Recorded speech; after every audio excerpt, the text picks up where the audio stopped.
Guys, what's up? Welcome back to the channel. And on today's video, I came across an article in Canadian Running magazine. And really, I want to hear your opinion on the subject. So the article was titled, Injured Runners Heal Faster by Using Your Head. And the subheading is, Follow these tips to build mental strength and return to running quickly. So that got me thinking, how many of you, when you're injured, and let me just say that I'm assuming that a lot of you have already been injured, and if you've been lucky enough to not sustain any type of injury, I'm sorry to say, but it's likely at some point you will. Doesn't mean it's going to be bad, doesn't mean it's going to keep you out of running for months and months at a time, but it's likely you'll get something that may make you take a day off. So if you have experienced any type of injury, have you used imagery, have you used visualization in order to make it better? Or I should say, make yourself feel better about your injury. I think this is going to be a good one. Let's get into it.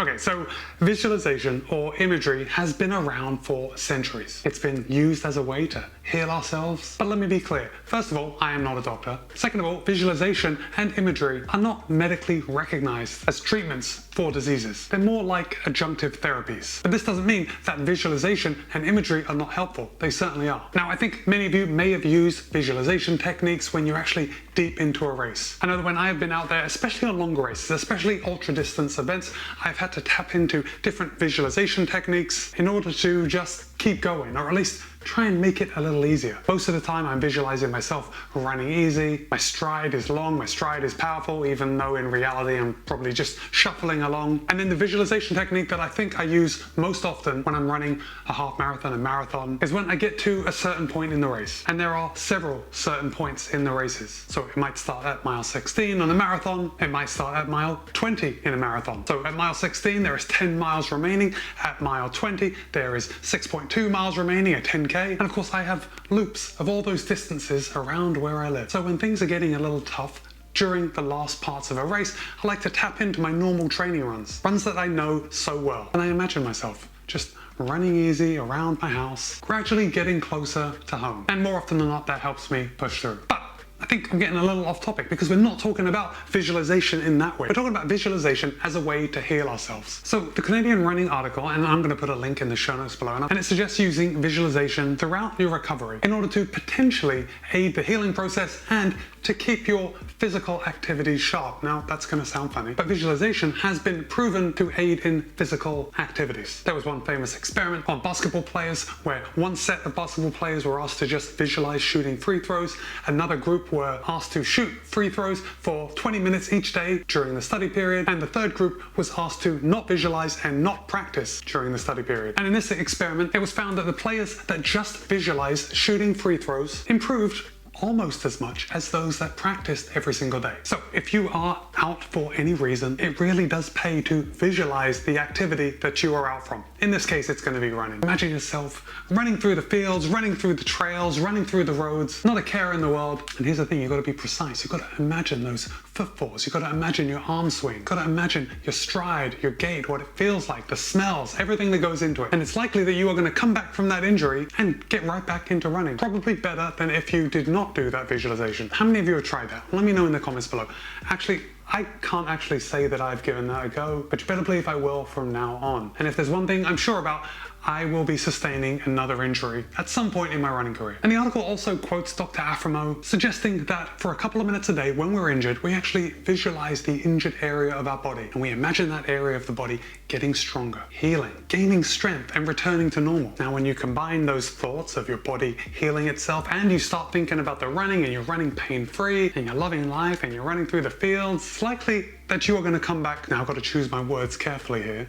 I don't know if you'll come back stronger, but perhaps you may come back a little quicker. Now, whether that is one day quicker or a week quicker, who knows? But the point is that you're probably going to come back quicker. Again, if you have used any of these techniques and you have found them, albeit anecdotally, to be successful, let me know in the comments. Also, if you are a physician, you're a psychologist, a psychiatrist, let me know about your training in this field and if what I'm talking about makes any sense. I know there is a boatload of data out there about it to support the idea, but it's really not something we can nail down. Okay, so let's just approach this from another direction. Now, I understand it might be a bit of a hard pill to swallow. So let's say I break my leg and I'm thinking of the bone joining back together, and then all of a sudden I can walk and my broken bone is healed. I understand that that type of healing may be a little difficult to believe that it's going to work, but let's talk about what we can prove. So for a long time now, we have known that stress can trigger illnesses and even death in laboratory animals. And we also know that stress can raise our blood pressure, which has all kinds of bad things tied to it. And a stress-free existence is a lot more pleasurable than a stress-filled one. So our mind's reaction to stress can impair immunity and promote illness. And if our mind's reaction to stress can promote illness, it stands to reason that if we have an opposite view of stress, or we try and reduce stress, it may reduce the prevalency or strength of one type of illness. So when we practice visualization, and by doing so we reduce our stress levels, can stimulate our immune system to fight diseases or fight whatever injury we are fighting at the time. What do you think? Seems like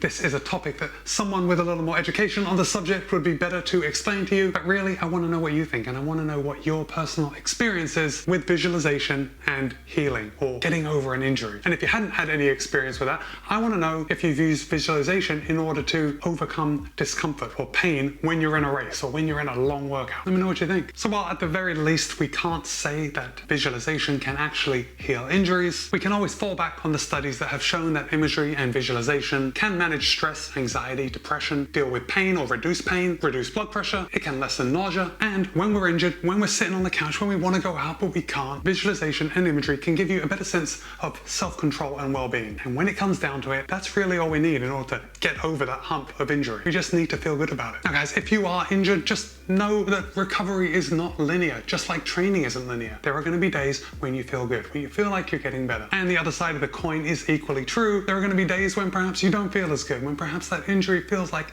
it's not getting as better as quickly as you would like. And that's okay. It is what it is. But give some visualization a go and check back in with me and let me know if it works. Guys, I had a pretty good week of running. Started off on Monday. Now, okay, let me back it up. I was on holiday for the last couple of weeks and I didn't do too much running. Well, I did a lot of running on some days, but for the last week, I really didn't do too much running at all. So I was pretty happy to get home, and on Monday, I did knock out 14 miles as my first run back, and that was nice and easy, but everything just felt good. I was testing a new pair of shoes, I was testing a new running watch. It's just good to get back into the swing of things again, you know what I'm saying? And then Tuesday rolled around, and Tuesday was my first workout day of the week, and on Tuesday, I knocked out 10.2 miles, which started off with warming up for 2 miles, then I did 2 miles on, 1 mile off, 2 miles on, 1 mile off, and then 1 mile on. And then I ended it with 1.2 miles to cool down. And that workout went pretty well. I was feeling good. Unfortunately, the weather is still quite warm here, so I'd say it was a struggle just because of the warmer weather, but still, happy with how that workout went. Now, the problem came on Wednesday. Well, Wednesday wasn't a problem. Thursday was going to be a problem because of Hurricane Nicole. Hurricane Nicole hit Florida on Thursday morning, and I knew it was going to be rainy. I knew it was going to be windy, and Thursday is usually my tempo day. So I moved my tempo day a day forward and ran it on Wednesday. So I did do back-to-back workouts, which I probably wouldn't recommend for you. And in hindsight, I probably should have done that workout on Friday, but I didn't. So on Wednesday, I went out, tired legs, and I knocked out 8.2 miles, and I warmed up for 2 miles, then I did 5 miles at tempo pace, and then I cooled down